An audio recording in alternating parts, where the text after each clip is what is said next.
Alors, on va terminer la journée avec le 6e thème, donner un avenir nouveau. Alors, je vous avais dit que c'était une journée qui était pas mal remplie, hein?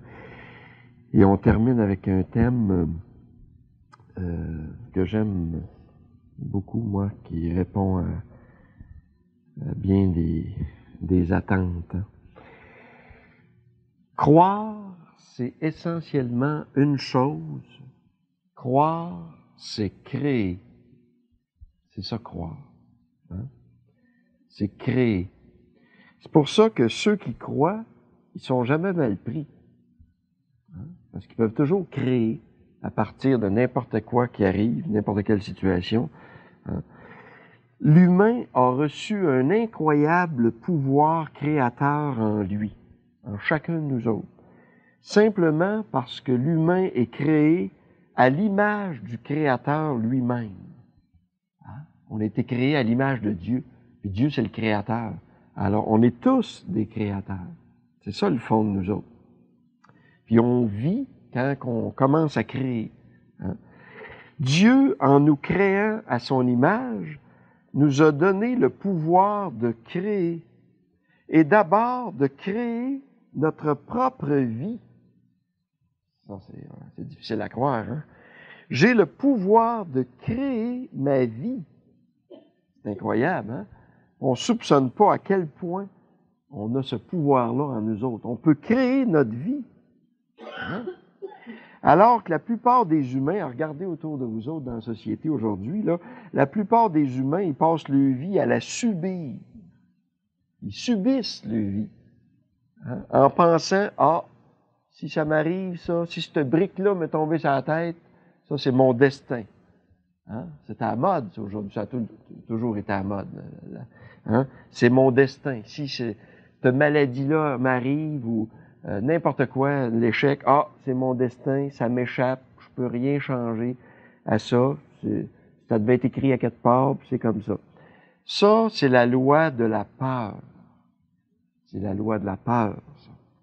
La loi de l'amour, elle, c'est que je peux créer ma vie. Hein? Et non la subir. Je peux la créer, je peux l'inventer, ma vie.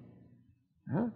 Je peux créer la vie partout, chez moi, chez les autres autour de moi, et même chez Dieu.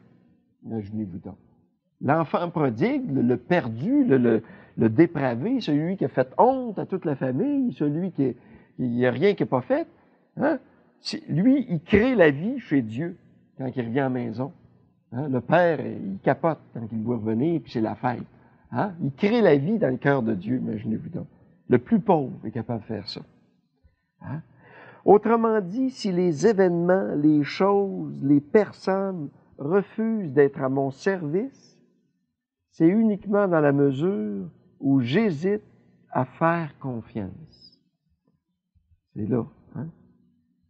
Puis dans tous les domaines de notre vie, je vois ça aujourd'hui, c'est tellement répandu, hein, jusqu'à créer son emploi. Pourquoi pas? Hein?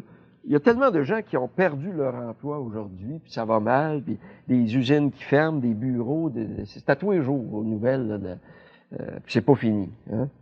Et les gens sont là, puis ils subissent ça, puis il y en a eu à Trois-Rivières, où je demeure au Cap de la Madeleine, là, des grosses usines qui ont fermé, puis un de mes beaux-frères qui travaillait là, puis combien de dépressions, de divorces à la suite de ça, de suicides à la suite de ça, c'est incroyable. Hein? Des milliers de personnes mises à pied comme ça du jour au lendemain, dans 40, 50 ans, là, puis tout l'avenir se ferme, puis ils sont découragés. Mais pourquoi, au lieu de se laisser écraser, puis de subir la vie, puis d'attendre qu'une autre usine roule ou je sais pas trop quoi, pourquoi pas se lever puis dire, je vais le créer, mon emploi. Je suis tanné, moi, de subir la vie, puis d'attendre à côté du téléphone, que le téléphone sonne, qu'on vienne me chercher. Je vais le créer, mon emploi. Hein? Qu'est-ce que je veux faire, moi? Qui je suis, moi? Qu'est-ce que je suis bon dans... Qu'est-ce que j'aime faire? Qu'est-ce que j'ai le goût de faire, là? C'est ça, ben je le fais. Je vais le créer. Pourquoi pas? Hein? Il y a ça en nous autres. En chacun de nous, il y a un immense pouvoir créateur. On ne l'utilise pas. Malheureusement, on ne l'utilise pas. Hein? Le grand problème dans nos vies, souvent, c'est qu'on attend que Dieu fasse tout de l'extérieur. comme si un ange était pour nous apparaître, puis tout se ferait tout seul. Hein?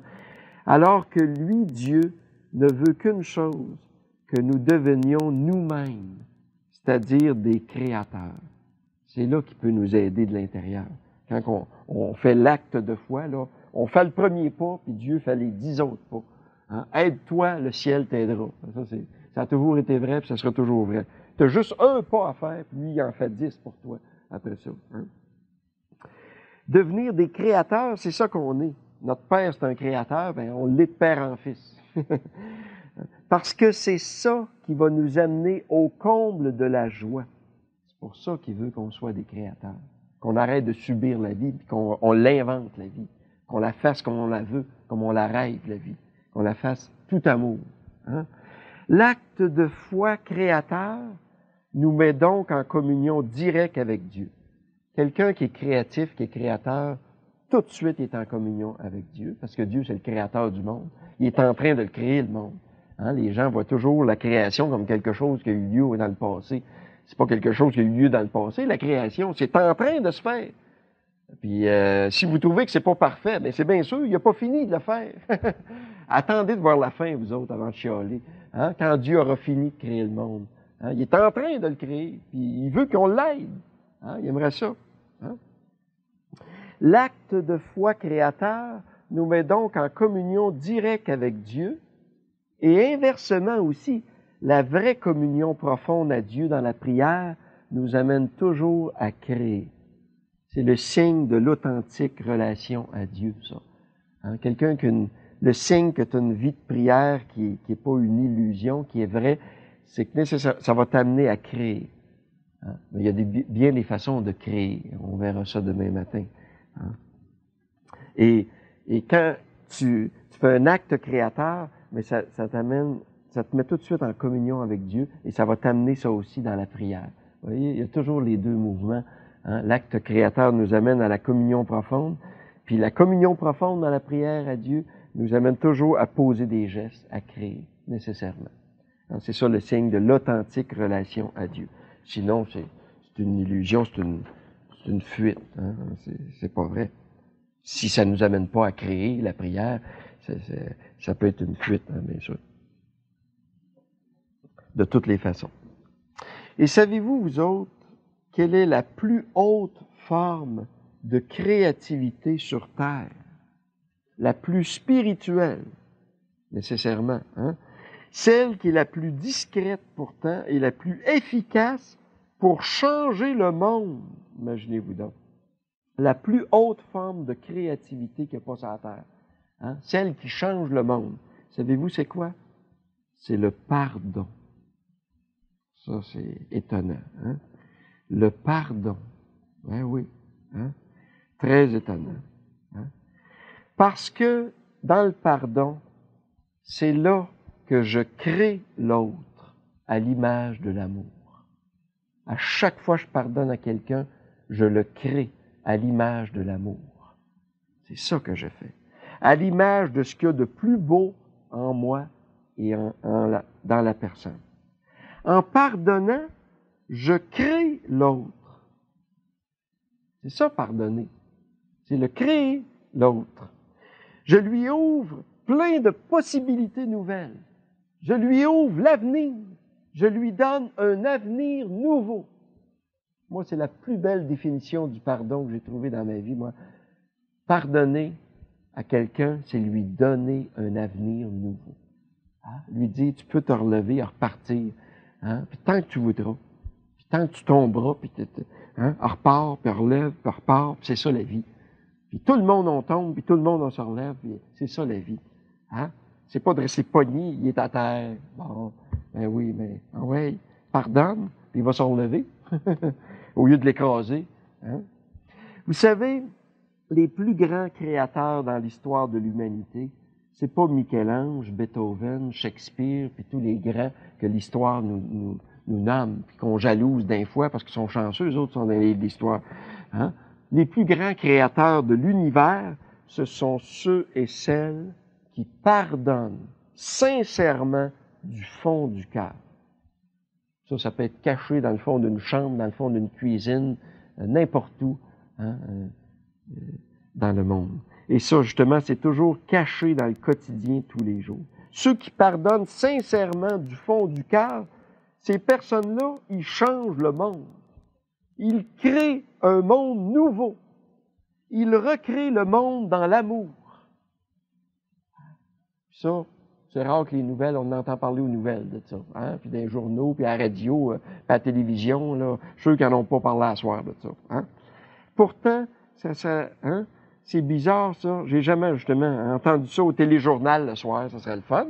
Hein? Un bonsoir, me semble, Bernard de Rome arriverait, hein? Puis annoncerait une bonne nouvelle pour une fois, là. Quelque chose d'extraordinaire, hein? Je sais pas, Bernard de Rome y arriverait, puis il dirait, là, Radio-Canada a appris ce matin que Gertrude, du 2e rang de Sainte-Eulalie, vient de pardonner à son époux Typhonse, qui avait sauté la clôture jeudi dernier, vers 20h30, avec une inconnue. On rapporte que la réconciliation s'est déroulée dans l'amour et la tendresse. Gertrude a déclaré aux journalistes qui étaient présents qu'elle avait décidé de donner un avenir nouveau à Typhonse, en le recréant dans l'amour. Et de plus, elle a confié à notre envoyé spécial du Point qu'elle s'est souvenue, elle aussi, Gertrude, avoir goûté à maintes reprises dans sa vie ce précieux cadeau du pardon qu'elle avait reçu si souvent de Dieu. Et que Gertrude, pour la première fois de son existence, en décidant de pardonner à Typhonse qui la trompait, là, pour la première fois dans sa vie, Gertrude avait vraiment l'impression de créer sa vie et non de la subir. C'est pas Typhonse qui mène ma vie, c'est moi, dit Gertrude. Je suis tanné de subir les tromperies de Typhonse. J'arrête de subir que Typhonse me trompe. C'est moi qui mène, c'est pas Typhonse. Moi, je lui pardonne. Lui qui s'arrange avec ses troubles, moi, je l'aime. Je le plonge, puis je le sauce dans l'amour, puis j'arrête pas de le saucer dans l'amour. Tant pis pour lui. Hein? C'est ça. Hein? Arrêtez de la subir, la vie, à décider de la créer. Moi, je vais être heureuse. Hein? C'est pas les tromperies de Typhonse qui vont m'enlever mon bonheur. Il n'y a personne qui va me l'enlever, mon bonheur. Parce que je vais le créer à chaque jour, mon bonheur. C'est moi qui mène. Dans l'amour, c'est toi qui mène. C'est ça. Hein? Ça me rappelle un couple de l'Ontario que j'ai eu la grâce de rencontrer. Eux autres, je peux vous dire une chose, ils mériteraient de passer au téléjournal à tous les soirs et même au Point, hein, très souvent. Écoutez, hein, je vous résume ça brièvement. Hein. Il y avait une fille extraordinaire, ce couple-là de 18 ans, 18, 19 ans, une fille unique, belle, intelligente, qui avait tout, qui faisait ses études, qui réussissait tout à merveille, puis c'était le chef-d'œuvre de lui. C'était le trésor, bien sûr, leur fille comme ça. Hein. Et malheureusement, cette fille-là avait été violée et battue à mort hein, par quelqu'un là, comme ça, très violent, là, qui l'avait violée et battue à mort. Elle en était morte. Hein. Vous pouvez imaginer la douleur, la peine de ses parents, leur fille unique. Hein. Elle avait juste le point d'interrogation, le trou noir devant eux autres. Hein. Eh bien, croyez-le ou non, dans un long cheminement spirituel, ce couple-là, hein, ils sont devenus amis avec le coupable en prison. Ça, c'est quelque chose, ça. Hein? Le coupable il était attrapé, il était condamné des années de prison. Ces gens-là, dans un cheminement, c'est incroyable. Partir de la super agressivité, aller jusqu'à la tendresse ultime, là, c'est le Christ en croix, ça. Ils sont devenus amis. Hein? Au début même, ils voulaient rencontrer le gars. Après de longs mois, puis un cheminement, ils ont décidé d'aller à la prison et de le rencontrer, le gars. Le gars voulait même pas, il en avait peur. il s'est dit, il doit avoir un fusil à quelque part pour me tirer, je sais pas trop. Le gars voulait rien savoir. Ils ont continué, imaginez-vous. Ils harcelaient le gars, le gars qui avait tué leur fille, pour lui dire, on t'aime. Imaginez-vous, ça c'est l'amour. C'est incroyable. L'amour fait faire des folies, hein, mais qui rend heureux, puis heureuse, par exemple. Ils sont devenus amis avec le coupable en prison. Pourtant, le gars, l'écœurant, qui avait fait ça, hein, en toute justice, hein, le monstre qui avait fait ça, hein, ce gars-là, là, en toute justice, il avait une méchante dette envers les parents de la fille. Vous pensez pas, vous autres? Hein? Une méchante dette envers les parents de la fille, puis envers toute la société. Hein? Mais c'est drôle, Jésus, comme par hasard, il en parle dans l'Évangile de cette fameuse dette-là. Ah ben, c'est intéressant ça. Cette fameuse dette-là, que les autres, là, qui nous ont fait mal dans notre vie, à chacun de nous ici à soir, là, il y a du monde qui nous ont fait mal. Moi, il y en a qui m'ont fait mal. Puis je connais la vie intime de bien des gens ici, puis je le sais qu'il y en a plein de gens qui vous ont fait mal. Hein? Puis quand on pense à ces gens-là, tout de suite, c'est la dette. Hein? Dans le sens que on pense à eux autres, on sent qu'ils nous doivent quelque chose, qu'ils nous ont pas donné encore. Hein? Puis c'est pour ça qu'on a de la misère à le pardonner, parce qu'on dirait que ça n'a pas été payé, cette dette-là. C'est un compte qui est dû depuis bien longtemps. Puis peut-être 30 ans, 50 ans, 60 ans, hein, que c'est là que ça dort, puis hein, ils ont une dette. Hein? Mais Jésus en parle, cette fameuse dette-là, que ceux qui ont brisé notre vie, hein, ceux qui nous ont marqués quand on était jeunes, qui nous ont créé des blessures psychologiques, qu'on était pognés toute notre vie à vivre avec ça, là, hein, la dette qu'ils nous doivent, ces gens-là. Jésus en parle de ça dans l'Évangile. À un moment donné, il y a des gens qui arrivent et ils lui disent ça. Ah, regarde, Seigneur, un tel, une telle, tout ce qu'ils m'ont fait dans ma vie, ils ont brisé ma vie. Hein? Puis même, ils continuent de la briser aujourd'hui. Puis, ah, regarde ça, Seigneur, tout ce qu'ils me doivent. Jésus en parle, mais en retournant de bord la situation. Puis il leur répond ceci. Mais toi, connais-tu la dette que tu as envers Dieu? Oh, j'ai une dette envers Dieu, je ne savais pas ça. Puis là, il leur raconte une petite parabole pour leur expliquer c'est quoi la dette qu'ils ont envers Dieu. Dans Saint Matthieu, il leur raconte une petite parabole que je vais vous raconter tout de suite en traduisant des choses pour qu'on comprenne le langage biblique. Hein? Il raconte ceci. Puis, tous ceux qui ont une dette envers toi, là, laisse-les malade devant toi, là. Tous les portraits, là. Je sais pas s'il y a assez de place dans la salle, en tout cas, maintenant, une bonne gang, toujours, là. Bon, ceux qui ont une dette envers toi, là, puis, alors, regarde-les durant que je vais te raconter ça. Jésus dit ceci. Un homme devait une fortune à son roi. Il devait une méchante dette à son roi. Il lui devait 10 000 talents. Des talents, c'était une unité monétaire qui existait à l'époque de Jésus. Et si on veut traduire dans notre argent à nous autres, approximativement, bien sûr, il lui devait 10 000 talents dans notre argent à nous autres, en dollars, là, canadiens, même, hein, ça c'est à peu près 15 millions de dollars. C'est pas pire comme dette, hein, c'est pas si pire. Hein, bon. Ne pouvant payer, bien sûr, il n'y avait pas de 6,49 dans le temps, hein, il ne pouvait même pas gagner à l'auto, puis il était pogné. Hein. Ne pouvant payer, le roi décida de le vendre comme esclave, lui, puis toute sa famille, puis tous ses biens, pour au moins rembourser un peu de sa dette. Comme on pouvait le faire dans le droit romain de cette époque-là. Quelqu'un qui ne pouvait pas payer une dette, on pouvait le vendre, lui, sa femme, ses enfants, ses biens, tout ce qu'on voulait, jusqu'à temps qu'il ait remboursé. Hein? L'homme se jeta à ses pieds tout en larmes et cria et supplia, « Donne-moi un délai, je t'en supplie, je vais travailler pour toi, je vais t'en remettre bien plus hein, que si tu me vends comme esclave. Je t'en supplie, j'aime ma femme, mes enfants, je t'en supplie. » Le texte dit ceci. Le roi fut pris de compassion dans son cœur. Il fut pris aux tripes, le roi. Hein? Et le roi lui remit toute sa dette. Il fut pris dans son cœur, puis il dit, tu ne me dois plus rien. C'est un méchant beau cadeau, ça, hein? 15 millions, là. T'es pas sûr d'être capable de le remettre un jour, là? Jamais, hein? Tu ne me dois plus rien. Va-t'en, dors sous tes deux oreilles, pense pas à ça. C'est tout.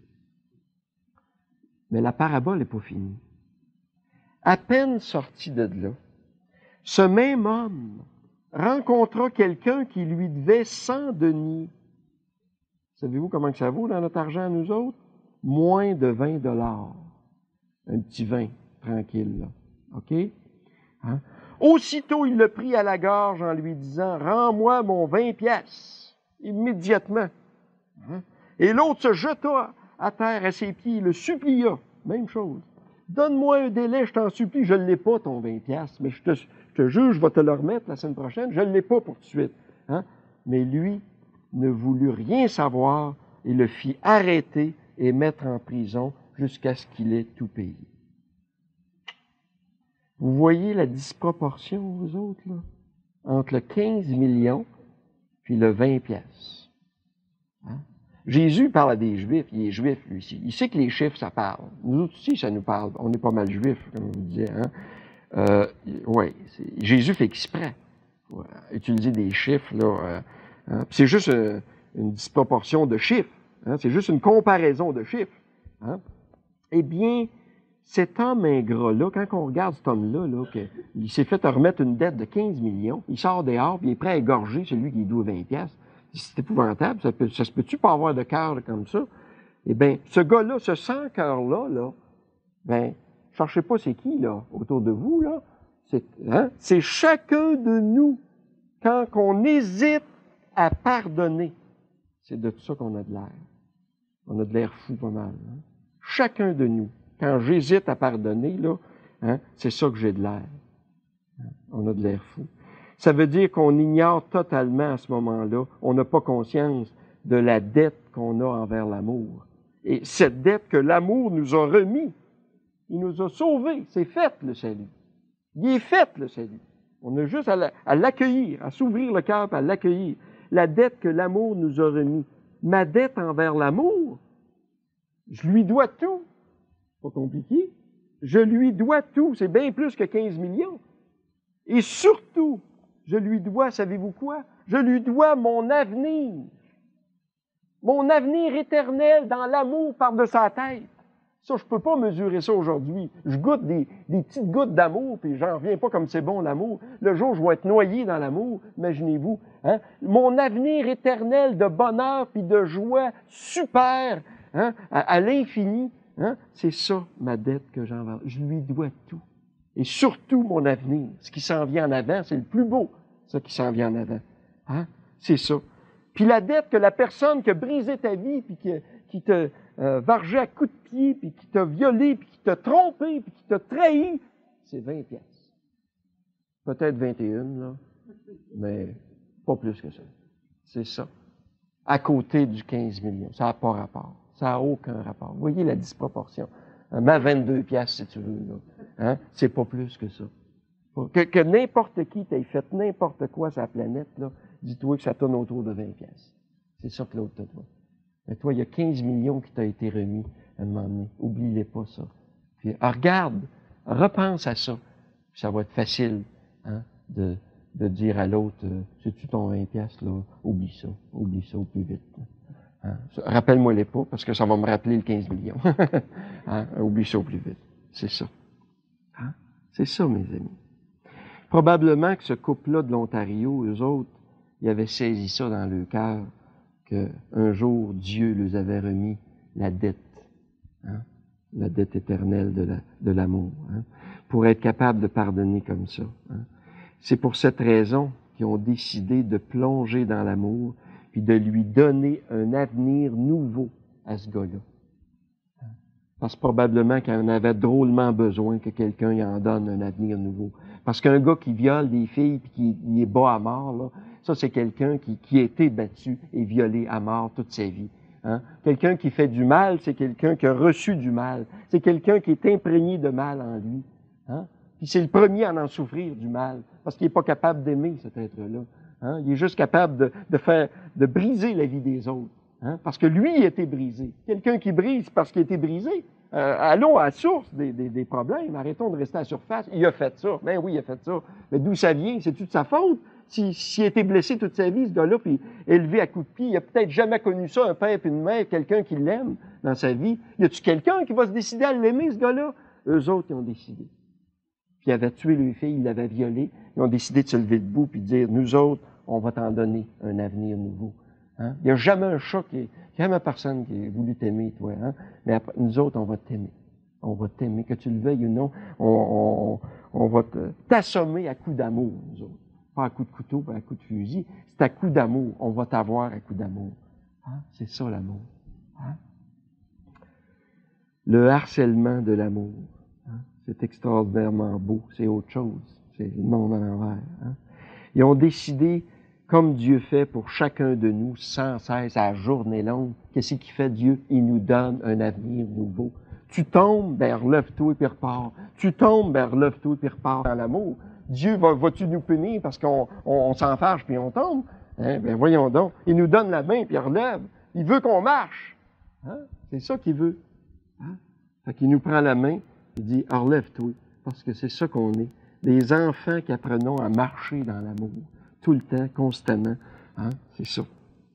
Ils ont décidé de plonger dans l'amour, puis de créer l'amour, créer la vie, au lieu de se refermer sur eux autres, puis de subir la haine et le vide le restant de leur jour. C'est ça. Ils auraient bien pu s'enfermer dans le salon chez eux, puis ruminer ça toute leur vie. Hey, l'écœurant qui a fait ça. Il a tué notre fille qu'on aimait comme tout. C'était notre petit trésor, ça. Hein? Puis à regarder la photo de leur fille, puis penser toujours, puis nourrir la haine, puis nourrir la haine, puis nourrir la haine. Il aurait gâché leur vie. Il aurait gâché la vie de tous ceux qu'il aurait rencontrés, parce qu'à chaque fois, il aurait parlé toujours juste de ça. Il aurait dégagé de la haine partout dans le monde, dans l'univers, au niveau spirituel. Il aurait pu faire ça. Hein? Puis ça leur aurait donné quoi? Hein? Il aurait juste gâché leur vie, puis gâché la vie de tout le monde. Hein? Mais non, ils ont décidé, eux autres, de créer l'amour. Au lieu de subir la haine, ils ont dit, oui, toi, tu veux de la haine, mais nous autres, c'est de l'amour qu'on veut. Puis on va voir qui c'est qui va gagner à part de ça. Hein? On va créer la vie à partir de la mort, nous autres, au lieu de se refermer sur nous autres. C'est ça. Hein? Ça, c'est comme un jardin en friche, hein? Une terre vacante. Il n'y a rien là. Hein? Ben, si tu sèmes pas de l'amour, hein, c'est de la haine qui va pousser. Vous savez, on n'a pas le choix, dans le fond. Hein?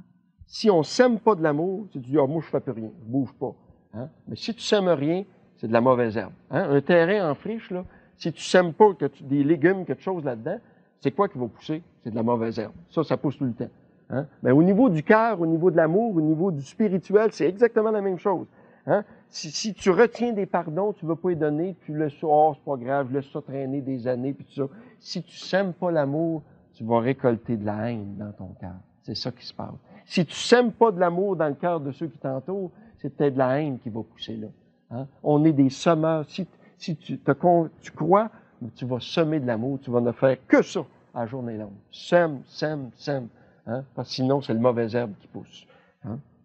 Et moi, la conclusion du témoignage de ce couple-là, j'avais failli tomber en bas de ma chaise, moi, quand j'avais entendu ça. C'est tellement puissant au niveau spirituel. Ça allait au bout, là, du cœur de Dieu. Hein? Quand le monsieur est arrivé puis il a dit, hein, comme finale, là, ben, on a perdu une fille. On a perdu notre trésor. On a perdu une fille, mais aujourd'hui, je peux vous dire, on a gagné un fils.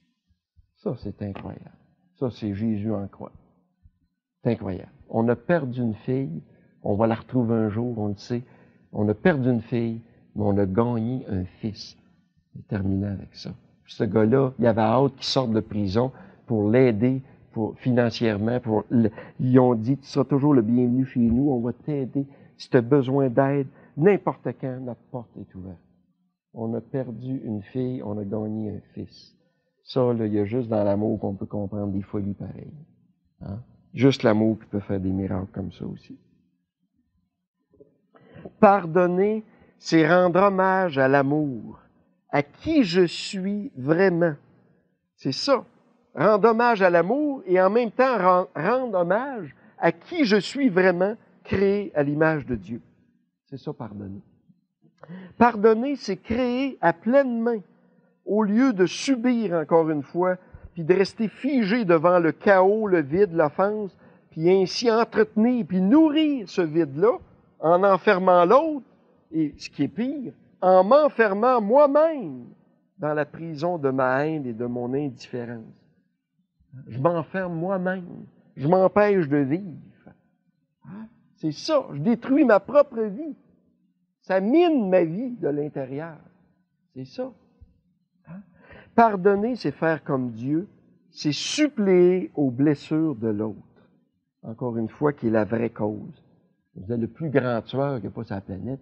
Va voir dans l'histoire de sa vie, puis tu vas comprendre complètement pourquoi il fait ça.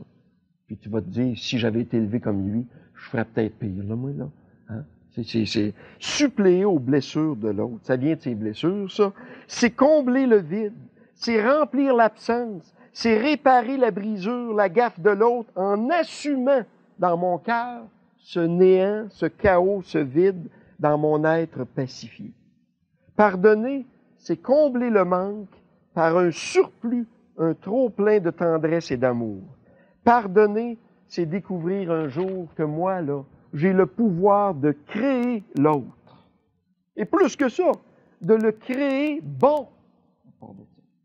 J'ai le pouvoir de créer l'autre, puis ça, c'est pas assez, de le créer bon.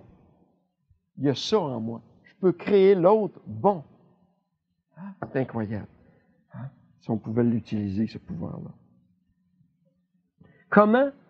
En me centrant sur son être profond et non sur son agir. Vous voyez, on revient toujours à ça, au niveau de l'être. Hein? Au lieu de regarder ce qu'il fait, ce qu'il dit l'autre, ce qu'il pense, ce qu'il dit, ce qu'il fait, non, je regarde ce qu'il est dans son fond. Je regarde que ça, comme Dieu le regarde, l'autre. C'est là que je le crée. Parce que l'autre, il se demande, il dit, comment ça se fait que tu me regardes de même? Hein? Tu sais? Il sent qu'il y a quelque chose de bon en lui, fait qu'il a le goût de retourner là, puis de l'être. Devant l'offense, j'ai le pouvoir de créer du neuf, de faire surgir la vie, de ressusciter la mort, de donner un avenir nouveau. Ou bien de tout subir, encore une fois, en cédant la victoire au néant, au vide, à l'absence, à la déchirure, à la mort. C'est ça le choix. Je peux créer du neuf à partir de n'importe quelle situation, ou bien je subis. Hein? Je subis. Hein? Puis là, je cède la victoire au vide, au néant. Hein? La déchirure, la mort, l'absence. Et plus profondément que tout ça, bien sûr, c'est au là, il faut revenir. Pardonner, c'est prendre conscience que c'est en créant l'autre de la sorte. Quand je lui pardonne, je le crée l'autre. Quand je fais ça, là, c'est là que je me crée moi-même. C'est ça le plus beau. Quand je pardonne à l'autre, le plus beau, c'est pas de pardonner à l'autre, c'est que quand je fais ça, je me crée moi-même. Je me donne à moi-même un avenir nouveau. C'est extraordinaire, ça. Je m'ouvre un paquet de portes à l'intérieur. Un paquet de possibilités que je n'avais pas avant en pardonnant à l'autre. À moi! Hein? En devenant de plus en plus qui je suis réellement. Je me rapproche de qui je suis réellement, créé à l'image de Dieu. J'ouvre ainsi des possibilités infinies à mon cœur. Et surtout, je découvre ce trésor incroyable de lumière et de beauté que Dieu avait déposé puis caché au fond de mon être de toute éternité. Puis je savais pas que c'était ça, que c'était là, ça. Hein? On m'avait caché ça. Hein? Il y avait un trésor au fond de moi. Puis mon pardon, ça a comme été le déclencheur, la clé, hein, qui a ouvert une porte en moi, puis j'ai découvert le trésor qui m'habitait depuis toujours, puis j'avais même pas conscience. C'est ça. Hein? Mon pardon a été la clé du coffre au trésor. C'est ça le pardon. Le pardon à l'autre, c'était la clé de ma vie. C'est ça qui est le plus beau. Le pardon le plus difficile que tu auras à donner dans ta vie, ça va être la plus belle clé pour ouvrir ta vie enfin. Puis tu l'as en main, ta vie. C'est ça qui est extraordinaire. Le pardon le plus douloureux que tu vas faire dans les larmes, hein? Lui, il va ouvrir ta vie. C'est le passe-partout de ta vie. Tu vas comprendre tout à ce moment-là. Hein? Tu vas découvrir ce trésor qui t'habite. Et ce trésor, il y a juste un nom. Le trésor qui est au fond de toi. Sais-tu comment il s'appelle? Il s'appelle la bonté. C'est comme ça qu'il s'appelle. Il y a un coffre au trésor, là. Il y a un trésor dedans, le coffre, là. Puis ça, là, dans le coffre, il y a juste une affaire. Il est rempli à craquer, le coffre. Il est rempli de la bonté, avec un B majuscule. Il y a juste de ça dedans. De la bonté. La bonté, là, je sais pas si tu sais c'est quoi. C'est quelque chose, ça, la bonté. C'est le joyau du cœur de Dieu. C'est son essence même. C'est la lumière en moi. Cette lumineuse bonté qui me fait tout comprendre, tout saisir de l'intérieur. Je découvre que mon nom, c'est la bonté. Je m'étais pris pour ce que j'étais pas tout le temps, hein, puis que ma vraie identité, c'est ça. C'est le trésor que Dieu a mis là. Hein? C'est incroyable. J'ai ça au fond de moi. Et cette bonté, c'est pas une partie de moi. C'est moi. C'est ça qui est incroyable. Hein? C'est la fibre même avec laquelle Dieu m'a fait. Hein? Un exemple bien simple. Une paire de bas de laine. Ben, la laine, c'est pas une partie du bas. Hein? La laine, c'est le bas. Il est fait en laine, le bas. Hein? Mais la bonté, c'est ça. C'est pas une partie de moi à quelque part, là. Hein? C'est moi. J'ai été tricoté avec de la bonté, moi. C'est ça le matériau que Dieu a utilisé pour me créer le cœur. Pour me créer dans mon être, ce que je suis vraiment. Hein? Je suis ça, de la bonté. Et cette bonté-là qui tisse mon être, c'est quelque chose d'invisible. Je vous donnerai un exemple plus concret tantôt, mais commençons par là. Cette bonté-là qui tisse mon être, là, c'est quelque chose d'invisible, de caché à l'intérieur, qui surgit un jour, et suivez-moi bien, qui surgit un jour dans ma vie, dans la pire situation d'injustice, comme je vous disais tantôt. Là où ça va être le pardon le plus difficile à donner dans toute ma vie. Là. Hein? Le pardon avec un P majuscule. Là. Hein?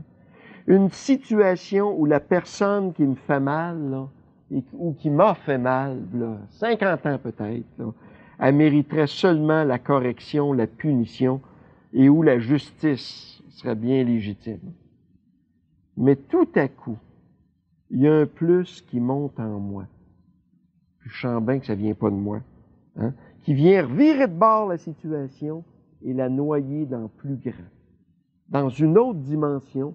Et ça, écoutez-moi bien, on le verra tantôt, tout en corrigeant l'autre. Imaginez-vous donc. L'autre qui m'a fait mal, qu'on veut toujours corriger, pour pas qu'il recommence, hein? En le corrigeant, mais d'une façon autrement plus profonde et plus efficace à long terme. J'entre alors dans la plus vraie des justices, la seule justice qui est digne de ce nom, c'est-à-dire celle de l'amour. Les autres sont injustes. Toutes les autres justices en dehors de l'amour sont injustes parce qu'ils voient juste la surface du problème. Il y a juste l'amour qui est vraiment juste parce qu'il voit tout jusqu'au fond, lui. Hein? Autrement dit, ma bonté profonde crée l'amour. Ma bonté crée l'autre en le renvoyant à ce qu'il est, en vérité, dans le fond de lui-même. C'est ça qui se passe quand je pardonne à l'autre. Hein?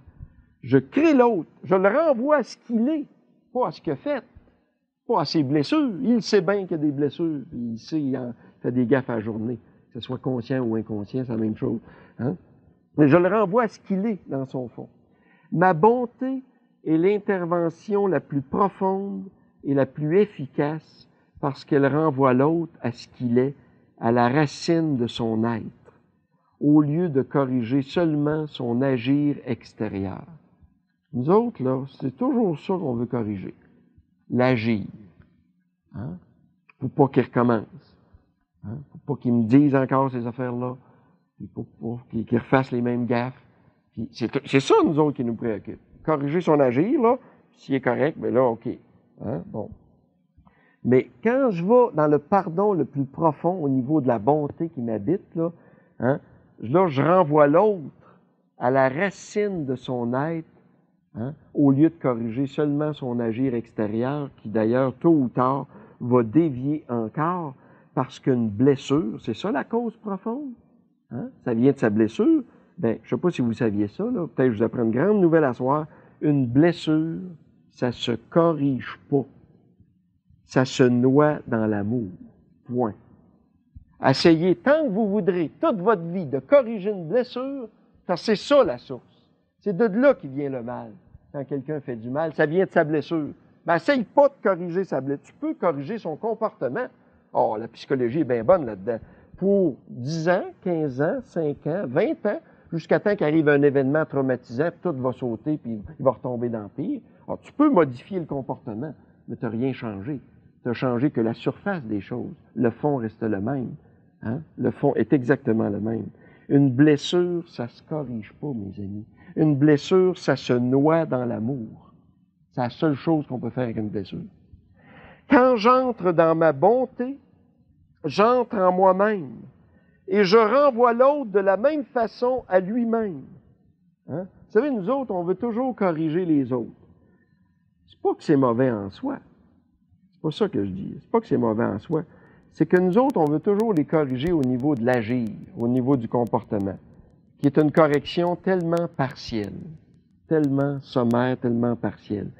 C'est pas que c'est mauvais, c'est notre façon de corriger qui est mauvaise, la plupart du temps.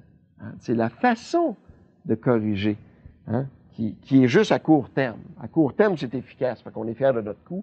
Là, on a la conscience en paix, on a agi, on a intervenu, puis on a changé de quoi sur la planète? On pense. On a changé de quoi? On a mis un autre crémage sur le gâteau. Hein? Le gâteau, le dessous, là, il n'y a rien qui a changé. Alors, regardez, retournons à l'Évangile. On a une leçon, une pédagogie dans l'amour, dans l'Évangile, là, drôlement plus profonde que nous autres. Mais c'est rare qu'on l'applique parce qu'on a bien la misère à croire à ça. Parce qu'elle est exigeante, elle exige tout aussi. Alors, regardez la façon que le père de l'enfant prodigue a corrigé son enfant. Je ne sais pas si vous êtes au courant de ça, mais le père de l'enfant prodigue, là, il l'a corrigé, son enfant, à une profondeur autrement plus grande que la simple modification de l'agir. On va reprendre, si vous voulez, la parabole. La façon que le père, l'enfant prodigue, a corrigé son enfant. La pédagogie de l'amour. Vous allez voir que c'est différent de nos pédagogies à nous autres. Hein?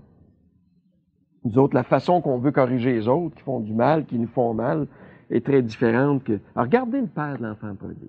Vous connaissez par cœur la parabole de l'enfant prodigue, bien sûr. Je reprends juste là. Bon.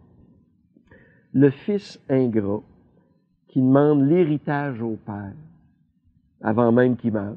Hein? C'est bien fin, là, en partant. Hein? Le père qui a gagné ça à soir de son fond toute sa vie. Hein? Puis le fils qui demande ça. Hein? Puis qui fait ses bagages, décide de partir.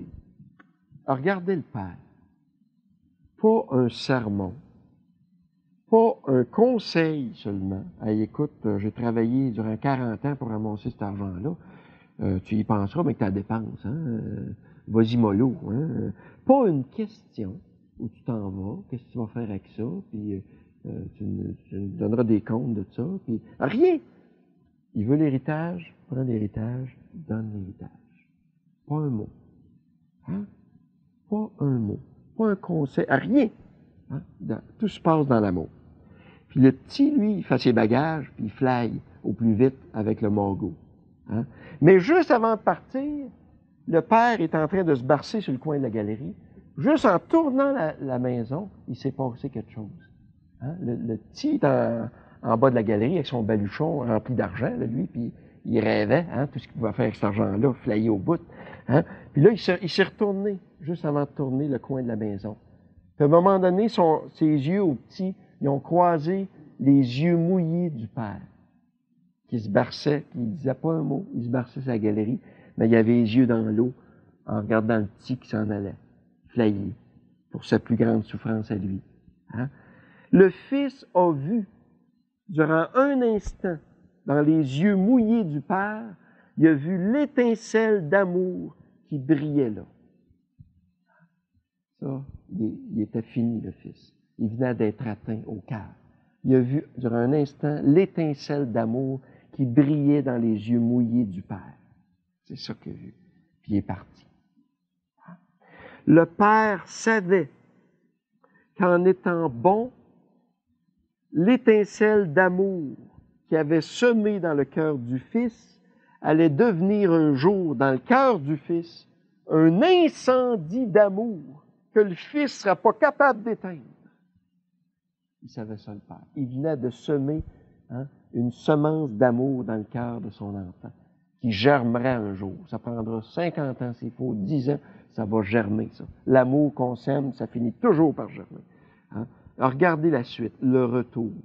Même scénario. Pas une question, il y en aurait eu des questions à poser. Pourquoi tu nous as fait ça?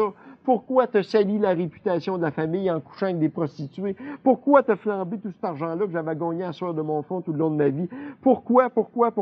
Hein? Puis, même pas de punition. Hein? Il aurait mérité une correction, une punition. Ben non, le père, qu'est-ce qu'il fait? Une fête. Imaginez-vous donc. Ça a-tu de l'allure? C'est ça la pédagogie de Dieu. C'est un capoté, Dieu. Il n'y a pas d'allure, Dieu. L'amour n'a pas d'allure. Hein? Il fait une fête, lui. Le père, là, il a corrigé son enfant, mais à coup d'amour. Le père, il a donné une méchante leçon à son enfant, mais une leçon d'amour. Pas au niveau de l'agir.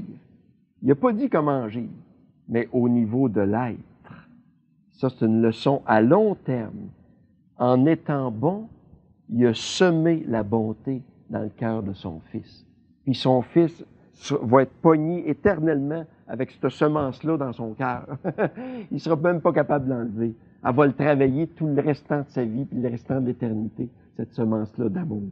Hein? En étant bon, il a semé en lui la bonté. C'est ça qui se passe. Hein? Il l'a corrigé d'une façon autrement plus radicale et plus efficace à long terme. Parce que la seule façon de rendre bon, c'est d'être bon. Il n'y en a pas d'autre. Cherchez pas d'autres façons. C'est ça que vous voulez? Que les autres soient bons autour de vous autres? C'est ça que tout le monde veut sur la planète? C'est drôle, tout le monde veut la même chose. Hein? Puis il n'y a rien qui se passe. Hein? Tout le monde, on veut ça, que tout le monde soit bon. Hein? Mais il y en a une façon de rendre l'autre bon, les autres bons, c'est d'être bon. C'est ça. Hein? S'il y en a qui veulent creuser ça, je vous réfère au dernier chapitre du volume du Père Yves Gérard, hein, Promis à la gloire, toi, hein, le dernier chapitre, Retour vers le sein du Père, toute la pédagogie de l'amour. C'est un bijou, hein, juste ce chapitre-là, là, un petit bijou sur la pédagogie de l'amour. Je vous ai résumé ça là, en 3 lignes ici. Là. En conclusion, nous avons en nous un pouvoir créateur infini. Nous pouvons à long terme et même à court terme transformer n'importe qui puis n'importe quoi. Hein? Juste par la profondeur de notre bonté, nous pouvons faire éclater un véritable miracle de vie au cœur même du quotidien le plus plate et le plus vide. Le pouvoir de ceux qui sont bons est sans limite. Sans limite. Tout leur appartient. Ceux qui sont bons, ils maîtrisent, dans le vrai sens du mot, toute situation en la tournant toujours à leur avantage, en la passant au filtre de leur cœur, tout en gardant le meilleur de leur énergie, pas pour faire la morale puis donner des conseils à l'autre, mais pour créer à partir du manque et du vide. Hein? La personne qui est dans sa bonté, là, elle n'a pas de temps à perdre à faire la morale puis à donner des conseils parce qu'elle sait, à long terme, ça ne change rien, ça. L'autre, il est ce qu'il est, puis il va faire ce qu'il a à faire. Hein? Mais elle garde ses énergies pour une chose, créer à partir des vides, à partir du manque, puis du vide, puis de l'absence. Remplir ça d'amour, tout de suite. Le vrai pouvoir, le seul pouvoir qui existe et qui soit réel, c'est d'être bon. Il n'y en a pas d'autre. Il n'y en a pas d'autre pouvoir. Hein? Tout le reste, c'est du flop, c'est du toc, c'est vide complètement. Tout le monde cherche. Hein? Il y en a du monde qui cherche le pouvoir sur la planète. Politique, économique, tout ce que vous voulez pour écraser. Puis bon, mais il y en a juste un pouvoir qui soit réel, hein, et efficace à long terme, hein, et qui change de quoi? Qui change de quoi? C'est d'être bon. Hein? Là, je sais qu'il y en a qui vont penser ici, bon, ça y est. Ça veut dire que ça, là, à partir d'aujourd'hui, on va se laisser manger à la laine sur le dos.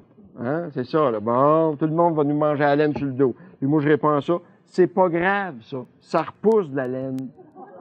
Ça repousse de la laine. C'est pas grave.